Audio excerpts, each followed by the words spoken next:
Well, another aspect of this important person, Brettschneider, in his veterinary role, um, there was a project going on in the department that involved self-infusion of various drugs. So monkeys would have have catheters implanted in their jugular veins, and that catheter would be threaded through a plastic helmet that the animal wore, and so that the catheter could be reached and attached to devices and that could time infusions of drugs and so on.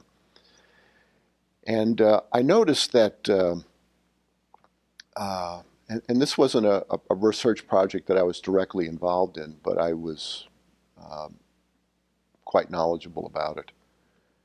And I noticed that the veterinarian, Brettschneider, was there a lot, dealing with catheter tract infections in these monkey subjects. And then one day coming to work and going into the lab, I see all these graduate students, and they're all milling around, and they're speaking very loudly and obviously very upset. And so I wedged myself into the conversation, and it's like, do you believe this? That SOB vet just shut down that self-infusion project. And I said, really? And I had never heard of a vet shutting down anything, you know. And the students were really of two minds. Some were just infuriated that he would make a move like that. Who is he to disrupt this important research? But then there were others who seemed to think, well, it's about time. We all know that wasn't very good, that it was tough on the monkeys, and people perhaps didn't know how to do the surgeries adequately, and so on and so forth.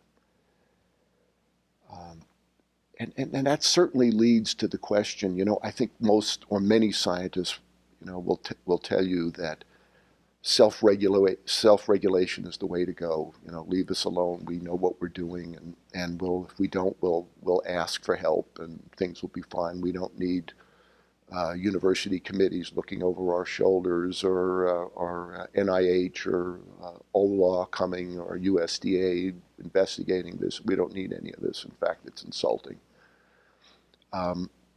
Well, I think that made it perfectly clear that that wasn't the case, because many years later, in talking to Brettschneider, he mentioned to me that he'd gotten a letter, or maybe it was a phone call from another of the faculty members in the department, who said to him, "I'm certainly glad you did that, because it was impossible for me to step forward to one of my senior colleagues and criticize his work."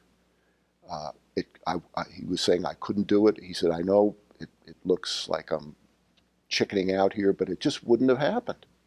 You know, the dominant structure was such that you just found a way to ignore it."